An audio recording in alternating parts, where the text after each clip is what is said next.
Muy buenos días. ¿Cómo están? Feliz domingo para todos.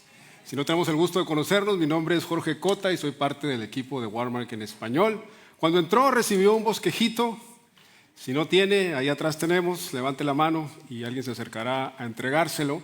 Pero aquí están los versículos que estaremos leyendo el día de hoy y también puede anotar los puntos importantes que estarán apareciendo en la pantalla. Y hoy vamos a continuar con la serie titulada Una iglesia que venera la Biblia. Y sabe, la Biblia es la palabra de Dios. Así que si usted quiere que Dios le hable, lea su Biblia. Y si quiere que Dios le hable audiblemente, léala en voz alta. Porque venerar la Biblia es creer que la Biblia es absolutamente verdadera, excepcional y confiable.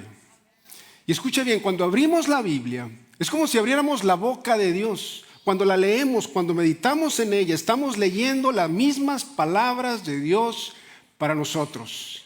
Y en las últimas semanas hemos estado respondiendo a la pregunta, ¿qué dice la Biblia sobre diferentes temas? Y hemos visto qué dice la Biblia sobre el matrimonio, qué dice la Biblia sobre nuestros cuerpos, qué dice la Biblia sobre la política, qué dice la Biblia sobre el pecado. Y hoy vamos a hablar sobre el tema más popular del planeta. ¿Qué dice la Biblia sobre el sexo? Y esto es bien importante, ya que vivimos en una sociedad saturada de sexo. Desde los carteles que vemos por las vías de tránsito, a los videos, en las redes sociales. Los contenidos sexuales están por todos lados. En la televisión, las películas, el internet y la música. Y sabe, hoy experimentamos más tentación en un solo día que lo que nuestros abuelos experimentaron en 20 años.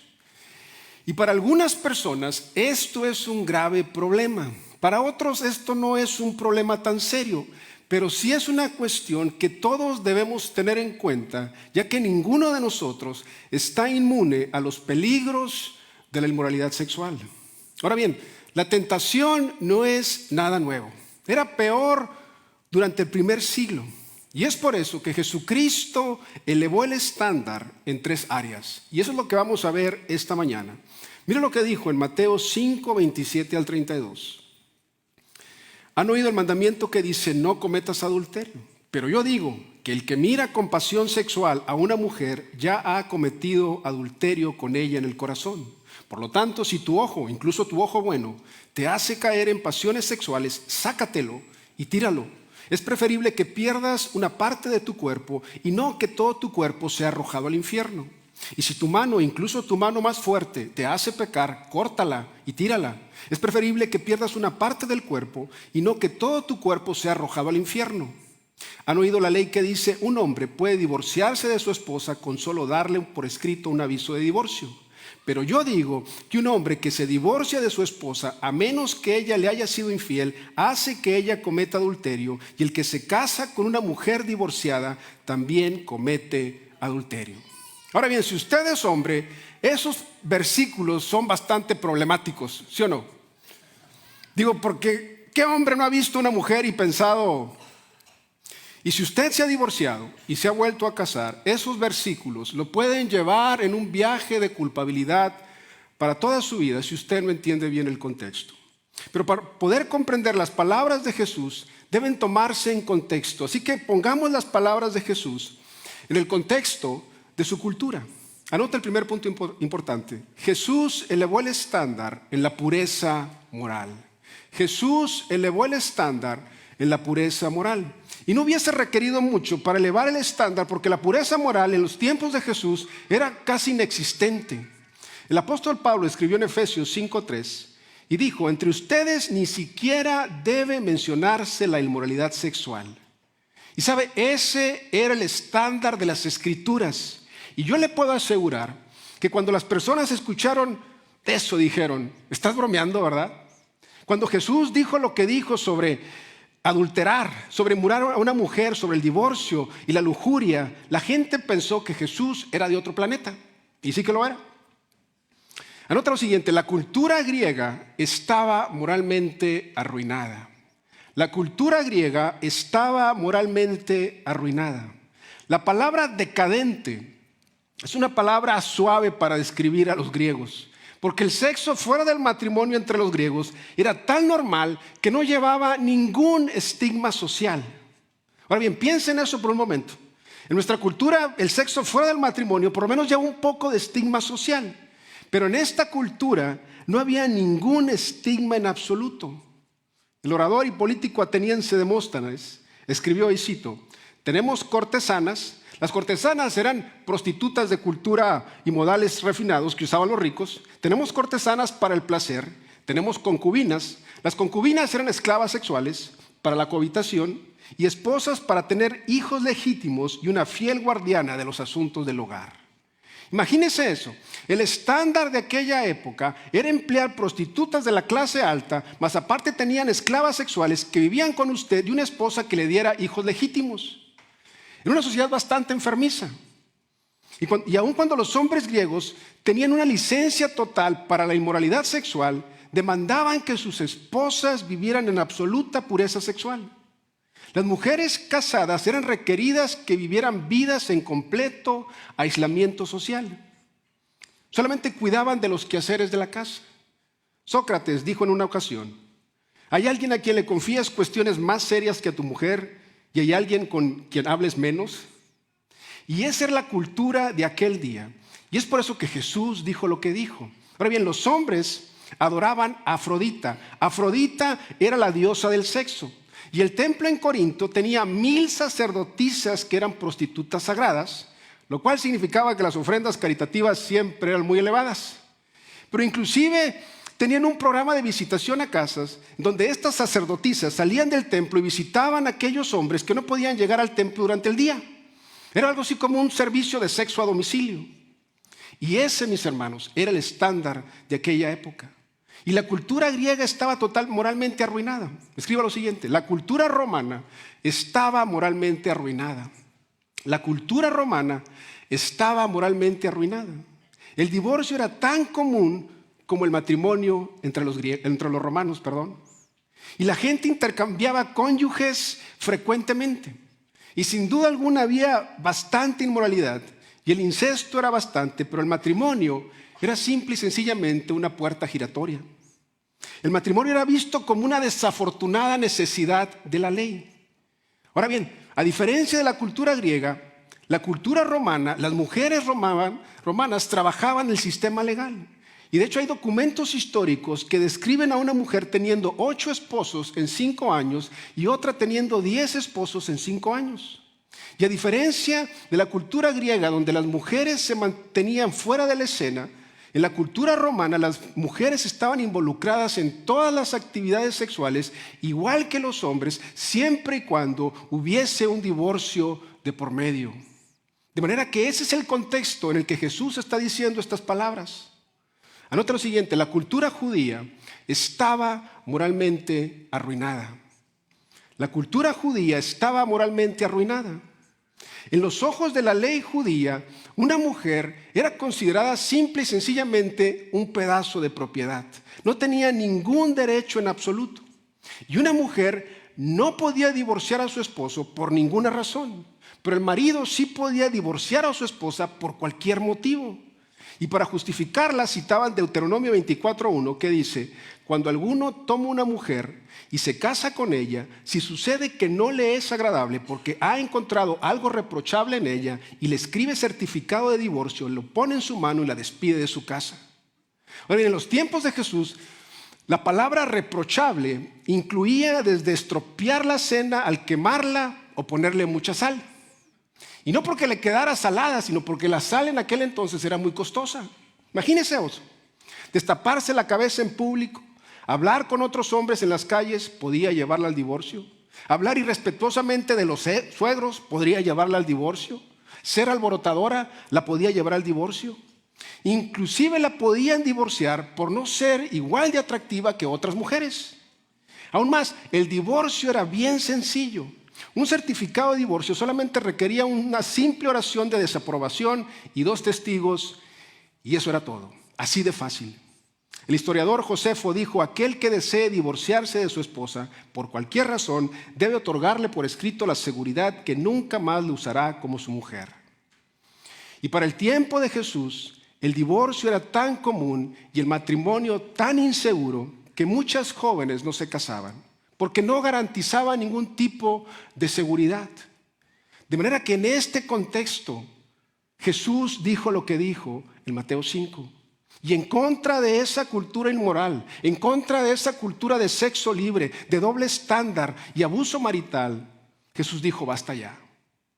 Y la mayoría de nosotros estaría de acuerdo. Así que por esa razón Jesús elevó el estándar en la pureza moral. Anota el segundo punto importante. Jesús elevó el estándar en la pureza marital. Jesús elevó el estándar en la pureza marital. Mateo 5, 32 al 32. ¿Han oído la ley que dice un hombre puede divorciarse de su esposa con solo darle por escrito un aviso de divorcio? Pero yo digo que un hombre que se divorcia de su esposa, a menos que ella le haya sido infiel, hace que ella cometa adulterio, y el que se casa con una mujer divorciada también comete adulterio. Ahora bien, esos versículos son muy incómodos para muchos de nosotros. ¿Por qué? Porque los judíos pensaban que se podían divorciar de sus esposas simplemente cuando se les pegara la gana, y que podían sacarle la vuelta al adulterio simplemente al extenderle un certificado de divorcio a su esposa por cualquier razón. De manera que la mentalidad judía era: mandé a volar a mi esposa porque me encontré una más joven y más atractiva, una que no se le quema la comida. Y fue en ese contexto que Jesús dijo: no. Anote lo siguiente: Dios aborrece el divorcio. Dios odia el divorcio. Dios odia el divorcio. Ahora bien, para aquellos que han pasado por un divorcio, antes de que se sienta culpable y agache su cabeza, espere un momento, porque le aseguro que hay algo bueno en todo esto. Sin embargo, la Biblia es muy clara que Dios odia el divorcio. Malaquías 2, 14 al 16. Mira lo que dice. Claman: ¿por qué el Señor no acepta mi adoración? Les diré por qué. Porque el Señor fue testigo de los votos que tú y tu esposa hicieron cuando eran jóvenes. Pero tú le has sido infiel, aunque ella siguió siendo tu compañera fiel, la esposa con la que hiciste tus votos matrimoniales. ¿No te hizo uno el Señor con tu esposa? En cuerpo y espíritu ustedes son de Él. ¿Y qué es lo que Él quiere? De esa unión quiere hijos que vivan para Dios. Por eso guarda tu corazón y permanece fiel a tu esposa, a la esposa de tu juventud. Versículo 16, pues yo odio el divorcio, dice el Señor Dios de Israel. Divorciarte de tu esposa es abrumarla de crueldad, dice el Señor de los ejércitos celestiales. Por eso guarda tu corazón y no le seas infiel a tu esposa.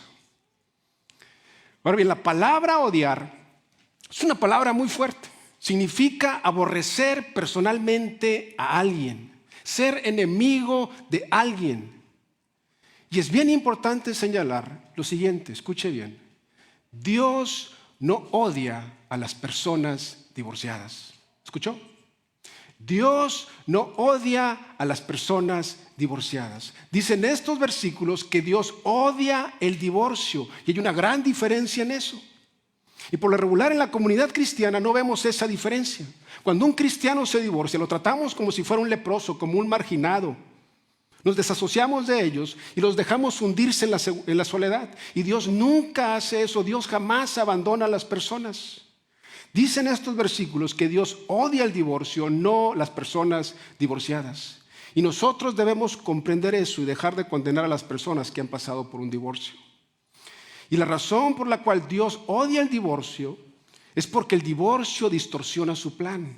Escríbalo: el divorcio distorsiona el plan de Dios. El divorcio distorsiona el plan de Dios. Malaquías 2:15 dice: ¿no te hizo uno el Señor con tu esposa? En cuerpo y espíritu ustedes son de Él. Como puede ver, lo primero que hizo el profeta Malaquías es que llevó a estas personas que se estaban divorciando al libro de Génesis, para recordarles la unidad de una pareja casada. De hecho, casi todos los versículos y pasajes que hablan del divorcio mencionan el libro de Génesis y el plan original de Dios hacia el matrimonio, esa unidad que debe existir. Pero ¿sabe lo que sucede? Cuando nos olvidamos del plan que Dios tiene para el matrimonio, el divorcio llega a ser una opción fácil y aceptable. El divorcio, mis hermanos, es el desmembramiento emocional. Y Dios odia el divorcio porque Él ama a las personas y no las quiere ver sufrir. Dios odia el divorcio porque el divorcio distorsiona su plan. La segunda cuestión, escríbala, porque el divorcio devasta a los niños. El divorcio devasta a los niños. Malaquías 2:15. ¿Y qué es lo que Él quiere? De esa unión quiere hijos que vivan para Dios. Por eso guarda tu corazón y permanece fiel a la esposa de tu juventud. Ahora bien, el divorcio no garantiza hijos deshonrados. Todos conocemos hijos buenos de padres divorciados, al igual que conocemos hijos malos de padres casados. Pero generalmente hemos subestimado el impacto que el divorcio tiene en los niños. Dios odia el divorcio porque el divorcio deja a los niños en un atasco emocional. Y por años las personas han creído que los niños son unas criaturas que sobresaldrán de esa mala situación que el divorcio de sus padres les ha dejado. La socióloga Sarah McCallaghan de la Universidad de Princeton le dijo a la revista Fortune, y cito, casi cualquier cosa que se pueda imaginar que no quiera que le suceda a sus hijos es un resultado del divorcio. El doctor Richard Matheson, sociólogo y profesor de desarrollo humano, dijo lo siguiente: el daño en los niños es tan alarmante que he llegado a considerar que el divorcio es una forma de abuso infantil. Anótelo muy bien. Dios odia el divorcio porque distorsiona su plan, porque devasta a los niños. Y anota el tercer punto, porque el divorcio destruye a los adultos. El divorcio destruye a los adultos. El divorcio es un campo de minas emocional. Malaquías 2:16, mire lo que dice. Pues yo odio el divorcio, dice el Señor, Dios de Israel. Divorciarte de tu esposa es abrumarla de crueldad, dice el Señor de los ejércitos celestiales. Por eso guarda tu corazón y no le seas infiel a tu esposa. El divorcio es emocionalmente un evento violento. La psicóloga Diana Mead dijo, lo peor que le pueda hacer a su mente es divorciarse. De hecho, los estudios de estrés revelan que la separación y el divorcio son uno de los eventos más traumáticos en la vida de una persona. Solamente la muerte de la pareja es aún más traumático y estresante. Piénsenlo. El divorcio es lo más que uno se puede acercar a la muerte sin realmente morirse. ¿Por qué? Porque el divorcio arranca y rasga su corazón y su alma. Y es por eso que Dios lo odia. Ahora, quizás se esté preguntando, bueno, ¿y cuándo es permitido el divorcio? Si usted se está preguntando eso, está haciendo la pregunta equivocada. Y le digo por qué. Porque cualquier persona que ame a Dios y conozca su bondad, nunca consideraría el divorcio sin el aporte de su comunidad y el consejo espiritual de la iglesia local. Y escucha bien, incluso cuando el divorcio es necesario para proteger a las personas del peligro o del abuso físico, debe hacerse como una expresión de amor y con la esperanza de producir en la parte culpable un arrepentimiento que conduzca a la sanidad y la reconciliación. De manera que el divorcio nunca debe considerarse como el fin de una relación, sino solo como una misericordia severa que eventualmente conduzca a la restauración de la relación. Como puede ver, siempre que se discute posibles situaciones que podrían permitir el divorcio, es imprescindible que los creyentes reiteren continuamente su deseo y su profunda convicción de que la solución a todos los conflictos matrimoniales, escuche bien, es la restauración. Restaurar un matrimonio es la reconciliación. Y claro, para esto se necesitan dos corazones dispuestos. ¿Por qué? Porque el perdón y la reconciliación están claramente cerca del corazón y la vida y el mensaje de Jesús. Entonces, habiendo dicho esto, la Biblia dice lo siguiente sobre el difícil tema del divorcio y volverse a casar. Mire lo que dice Mateo 19, 3-9. Unos fariseos se acercaron y trataron de tenderle una trampa con la siguiente pregunta. Para darse cuenta que el motivo de ellos, los fariseos, era tenderle una trampa a Jesús, era atraparlo. Realmente no estaban buscando una respuesta seria. La siguiente pregunta: ¿se permite que un hombre se divorcie de su esposa por cualquier motivo? Cualquier motivo. Ese era el estándar de aquel entonces. Los hombres judíos podían divorciarse de sus esposas por cualquier razón. Inclusive se podían divorciar de sus esposas por ser yermas. Y en contra de esa actitud frívola hacia el divorcio y el matrimonio, Jesús dijo lo siguiente, versículo 4, mire lo que respondió. ¿No han leído las Escrituras? Me encanta Jesús. ¿Qué no has leído? Allí está escrito que desde el principio Dios los hizo hombre y mujer. Y agregó, esto explica por qué el hombre deja a su padre y a su madre y se une a su esposa y los dos se convierten en uno solo. Como ya no son dos sino uno, que nadie separe lo que Dios ha unido. Entonces preguntaron, ¿por qué dice Moisés en la ley que un hombre podría darle a su esposa un aviso de divorcio por escrito y despedirla? Jesús contestó, escuche bien, Moisés permitió el divorcio solo como una concesión ante la dureza del corazón de ustedes, pero no fue la intención original de Dios. Ahora, dése cuenta que ¿quién fue el que permitió el divorcio? Moisés. No fue Dios, no fue Jesús. ¿Y por qué lo permitió? Por la dureza del corazón. Versículo 9. Y les dijo lo siguiente, el que se divorcia de su esposa y se casa con otra comete adulterio, a menos que la esposa le haya sido infiel. Jesús afirmó que Moisés otorgó carta de divorcio como una concesión, no como un mandato. Jesús señaló que cada divorcio es el resultado de un corazón duro de una persona o de dos personas. Un corazón duro se rehúsa a perdonar la infidelidad de su cónyuge. Un corazón duro simplemente no quiere saber nada más de la relación. Un corazón duro simplemente no quiere perdonar una infidelidad. No está interesado en la restauración y la reconciliación. Como puede ver, siempre es un asunto del corazón. Nadie se levanta un jueves por la mañana y dice, sí, hoy es jueves, hoy me voy a divorciar. No sucede así. Siempre es un corazón duro el que dice, yo no quiero saber nada de esa relación. Siempre es un corazón duro el que dice, no te voy a perdonar lo que me hiciste. Y lo que sucede, mis hermanos, es que nos endurecemos tanto que decidimos que nuestro matrimonio ya no tiene remedio. Y Jesús afirmó que esta cláusula de excepción era cuando uno quiebra ese vínculo sexual entre el esposo y la esposa. Sin embargo, no es un permiso ni un atajo legal para divorciarse, porque el deseo de Dios siempre es la restauración y la reconciliación. Ahora bien, la palabra que Jesús empleó en Mateo capítulo 5 y capítulo 19 fue la palabra pornía. Pornía era el abuso de la fidelidad y la confianza. De ahí se deriva la palabra pornografía. Ahora bien, cuando pensamos en una infidelidad, inmediatamente pensamos en el adulterio, ¿sí o no? Una aventura sexual, si tuvieron una aventura sexual o si cometieron adulterio, entonces, según la Biblia, soy libre de divorciarme. La palabra que Jesús empleó era mucho más amplia que eso.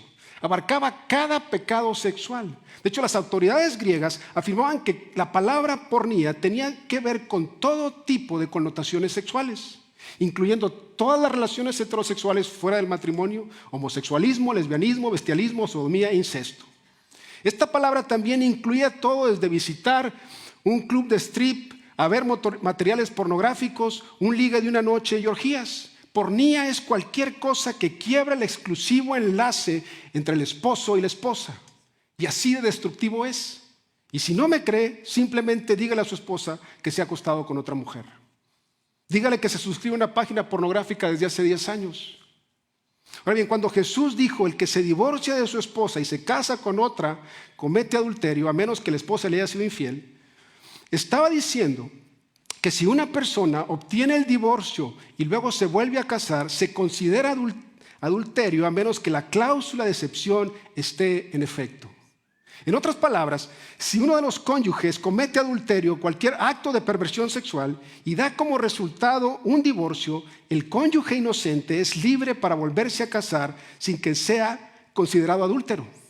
Sin embargo, escuche bien, cuando un cónyuge ha sido infiel, como creyentes en Cristo, debemos defender el carácter sagrado del pacto matrimonial, buscando y agotando todos los medios posibles y necesarios para conceder el perdón y la reconciliación. ¿Por qué? Porque ese es el deseo de Dios. La expectativa de las Escrituras, de la palabra de Dios, es que los seguidores de Jesús siempre estemos comprometidos con el arrepentimiento genuino y la restauración del matrimonio, llamando al cónyuge infiel a reconciliarse con Dios. Ahora bien, la cláusula de excepción no es un mandamiento para el divorcio y para segundas nupcias. Jesús no está diciendo que la pareja debe divorciarse si hay infidelidad. Jesús no está diciendo que si se produce un divorcio debido a la infidelidad conyugal, que el cónyuge inocente debe volverse a casar. Jesús no está declarando que el divorcio y un nuevo matrimonio sean la mejor o la única opción. Como puede ver, antes de preguntarse cuándo y si es permitido volverme a casar después del divorcio, primero debe preguntarse si la reconciliación es una opción viable. Y escuche bien, incluso en los casos de inmoralidad sexual, incluso en los casos de abandono y abuso físico, mientras su excónyuge no se haya vuelto a casar o no haya fallecido, por el poder transformador del Espíritu Santo, la reconciliación es una opción viable. Mientras exista la posibilidad de la reconciliación, el mejor modelo del pacto de amor de Cristo por su iglesia es que uno debe permanecer soltero o reconciliarse el matrimonio con su excónyuge. Ahora bien, si usted está aquí y se ha divorciado y se ha vuelto a casar, hoy quiero decirle, escríbalo, que Dios perdona el divorcio. Dios perdona el divorcio. Anótelo muy bien. El divorcio no es el pecado imperdonable. ¿Escuchó? El divorcio no es el pecado imperdonable, pero sí es el resultado del pecado y la dureza de corazón. El divorcio no lo desciende a una categoría de segunda clase espiritual. El divorcio no lo remueve de las bendiciones de Dios. El divorcio no lo deshabilita para el ministerio. Esas son ideas del hombre, pero no de Dios. Mira lo que dice Salmo 103, 13 al 14. El Señor es con los que lo honran tan tierno como un padre con sus hijos, pues Él sabe de qué estamos hechos. Sabe bien que somos polvos. Amos 3:3. ¿Pueden dos caminar juntos sin antes ponerse de acuerdo? Y la respuesta es no. No se puede. A veces no hay absolutamente nada que pueda hacer para volverle a dar vida a su relación. Se necesitan dos corazones dispuestos a seguir la voluntad de Dios. Así que en cuanto dependa de usted, usted debe buscar y agotar todos los medios necesarios para conceder el perdón y la reconciliación. Así que si usted se encuentra ahí esta mañana, haga todo lo posible, vaya a consejería. Si usted es miembro de nuestra iglesia, inscríbase a Reengage, nuestro ministerio de matrimonio. Procéselo con un grupo comunitario. Haga todo lo posible. Y anótelo muy bien. El matrimonio, mis hermanos, es sagrado. Y no debemos tomarlo a la ligera y pensar que tenemos un pase cuando hay una infidelidad. Y finalmente, anota el tercer punto importante. Jesús elevó el estándar en el área de la pureza mental. Jesús elevó el estándar en el área de la pureza mental. Mira lo que dijo en Mateo 5, 27 a 28. Han oído el mandamiento que dice: no cometas adulterio. Pero yo digo que el que mira con pasión sexual a una mujer ya ha cometido adulterio con ella en el corazón. Ahora bien, Jesús no se estaba refiriendo a la belleza natural de una mujer. Dios hizo a las mujeres hermosas y debemos apreciarlas. Y esto es bien importante de entender, ya que una leída casual de estos versículos lo puede llevar a creer otra cosa completamente distinta. Pero aún así nuestros pensamientos son importantes. Lo que pensamos y lo que dejamos que entre a nuestros pensamientos es importante. Mira lo que dice Proverbios 23:7. Porque cuál es su pensamiento en su corazón, tal es él. De manera que si su mente está en el hoyo, tarde o temprano usted terminará en el hoyo. ¿Por qué? Porque cualquier cosa que capte su mente terminará capturando su corazón y terminará capturándolo a usted. Y es por eso que nuestras mentes necesitan límites. Simplemente no podemos soltar el hilo de nuestros pensamientos y dejar que estos exploren y disfruten de todo aquello que apela a nuestros deseos. Y aquellas personas que hacen eso están en la vía rápida hacia el dolor y los problemas. Mira lo que dice Isaías 59:7. Sus pensamientos son perversos. El resultado, dejan ruina y destrucción en sus caminos. Así que, ¿cómo mantenemos la pureza mental? Escríbalo. debemos reconocer los mandatos divinos. Reconozca los mandatos divinos. El lenguaje original se refería a un hombre que miraba a una mujer deliberadamente, con lujuria. La palabra mirar está en el presente de indicativo, lo que quiere decir cuando uno ve continuamente, habitualmente, todo el tiempo. Era una mirada larga, lo que lo llevaba a fantasear sobre una persona y pensar cómo se miraría sin ropa. O comienza a pensar cómo serían las cosas si tuviera relaciones sexuales con esa persona. Es la lujuria de la mente la que se la lleva insistiendo en obsesionarse en otra persona que está fuera de sus límites. Y Dios nos ha llamado a un estándar más alto. Así que, caballeros, no se quede viendo con la boca abierta. Entonces, ¿qué debo hacer cuando alguien atractiva pasa por su lado? ¿Qué debe hacer? Bueno, quizás ve, pero no se quede viendo, voltee por otro lado. Es más, la próxima vez que una mujer guapa le llame su atención, haga lo que yo hago. Cuando una mujer guapa llame mi atención, volteo y digo, Señor, bien hecho. Y luego sigo con mis cuestiones. Pero no me quedo viendo, porque la primera mirada no te va a costar. La segunda y la tercera y la cuarta es la que te va a costar. Ahora bien, la palabra mujer es interesante porque está en singular. Dice el que ve a una mujer, no dice el que ve a las mujeres. Y escuche bien, Jesús estaba describiendo una obsesión sensual o sexual o emocional de una persona en particular. Dice el que ve a una mujer. Así que puede ser una compañera de su trabajo, puede ser la mujer de su hermano, puede ser el amigo de su esposo, puede ser cualquier persona o alguien que usted fantasea cuando tiene relaciones sexuales con su cónyuge. Cualquiera que sea el caso, es la lujuria de la mente que está fuera de control y está fuera de los límites. Y es por eso que usted y yo debemos reconocer los mandatos divinos. Anote lo siguiente. Debemos reconocer los límites sanos. Reconozca los límites sanos. Nunca deberíamos cuestionarnos si existen límites sexuales o violarlos. Ahora déjeme decirle que Dios no es antisexual. ¿Escuchó? Dios no es antisexual. Dios inventó el sexo para que lo disfrutemos en el contexto del matrimonio. Sin embargo, Dios sí es antimoral.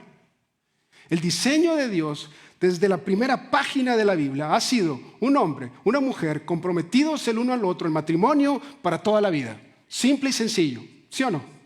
Y cualquier otra alternativa de eso está claramente condenada por las Escrituras.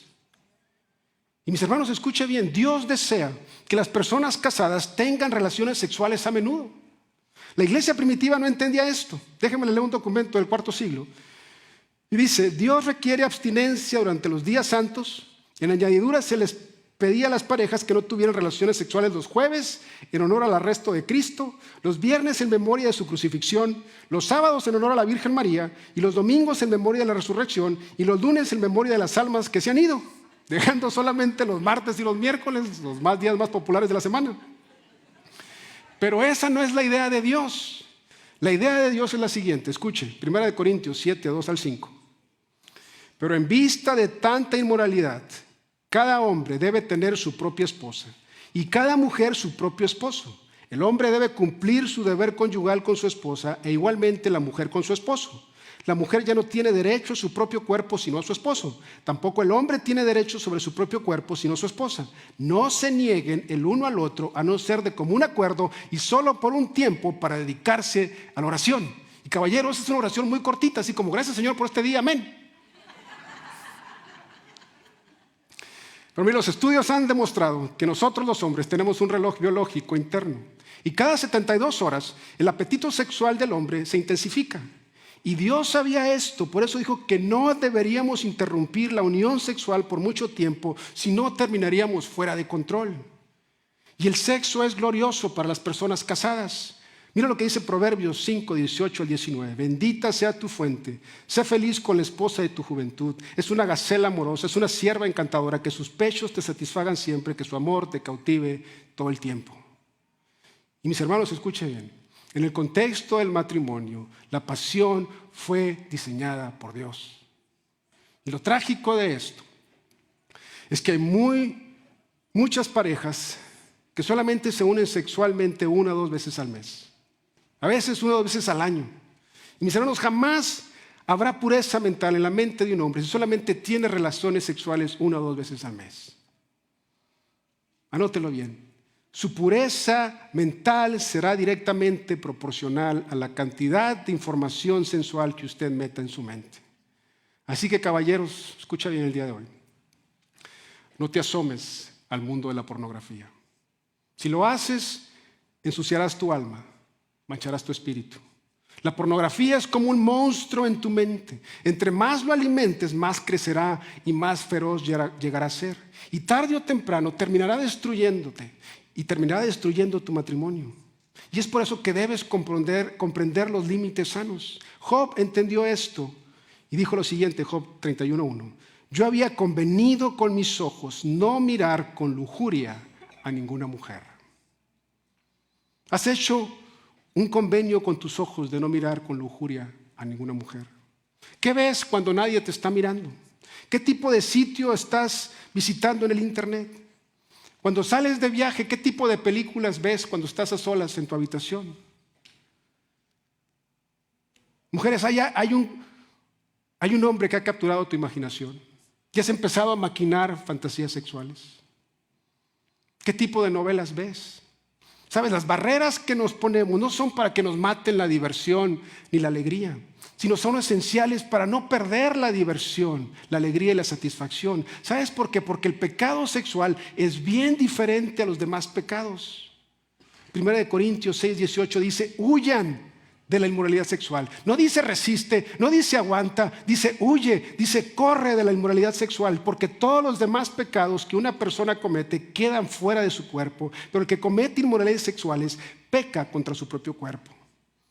Y entre más entables en la inmoralidad de la mente, menos disfrutarás de tu cónyuge. ¿Por qué? Porque la lujuria no tiene reversa, solamente va en una sola dirección.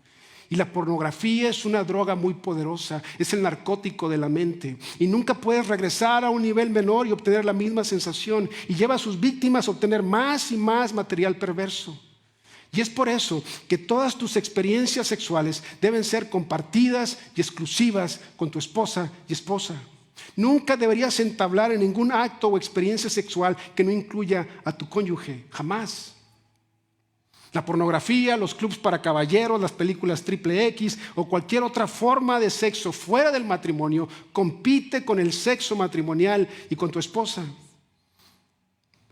Y esto es un gravísimo problema, porque hoy por hoy 1 de cada 3 hombres entabla en la pornografía. Y según el Diario Americano de Psicología Social Aplicada, los hombres que entablan en pornografía se vuelven insatisfechos con el rendimiento sexual y el cuerpo de sus esposas dentro de 30 días. Y la cuestión más destructiva que usted le puede hacer a su relación matrimonial es entablar en la pornografía. ¿Por qué? Porque compite y mata el deseo hacia su esposa. Y por último, anótelo, reconozca la debilidad humana. Reconozca la debilidad humana. Cuando Jesús dijo, si lo que ves con tu ojo te hace desobedecer a Dios, sácatelo y tíralo lejos. Si lo que haces con tu mano derecha te hace desobedecer a Dios, córtatela y tírala lejos. No lo quiso decir literalmente. Simplemente estaba haciendo un punto extremadamente escandaloso. Pero escucha bien. Jesús estaba hablando en serio de sacar y cortar con algunas cosas de nuestras vidas. Jesús estaba diciendo que debemos remover todas las oportunidades para el pecado sexual. Y señores, cuando una amiga del trabajo te ofrece su amistad y comienza a ser más comprensiva y amable que tu esposa, te pones en una situación peligrosa al decirle, ¿sabes por qué no vamos a almorzar para ver si me ayudas a resolver este asunto con mi esposa? Jesús estaba diciendo, cerciórate de no ponerte en un lugar donde vayas a pecar sexualmente.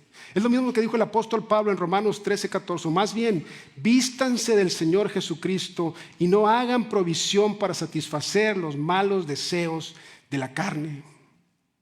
Y sabe, yo he aprendido que es bien difícil meterte en problemas cuando alguien te está mirando todo el tiempo. Pero escuche bien. Usted provee una oportunidad para la carne al suscribirse a una página porno. No lo haga. Usted provee una oportunidad para la carne cuando ve a una mujer con lujuria. Y hay personas aquí que necesitan dejar de seguir a modelos en Instagram, que necesitan eliminar sus aplicaciones de su celular o cerrar sus redes sociales. Algunas personas necesitan eliminar su playlist de música que habla de sexo. Algunas necesitan dejar de ver películas para adultos. Algunos necesitan cancelar su cable de televisión e invertir en un software para filtrar los sitios de internet. Hay hombres que están visitando restaurantes donde las meseras andan en bikini. Mis hermanos, esto debe parar ya. Porque escuche bien, si usted falla en aplicar esta verdad, solo es cuestión de tiempo para que fracase. Y Padre, inclinamos nuestro rostro el día de hoy y te damos gracias por tu palabra. Gracias por la Biblia. Gracias porque no malvendiste la cuestión del sexo ni tampoco lo hiciste algo insuperable.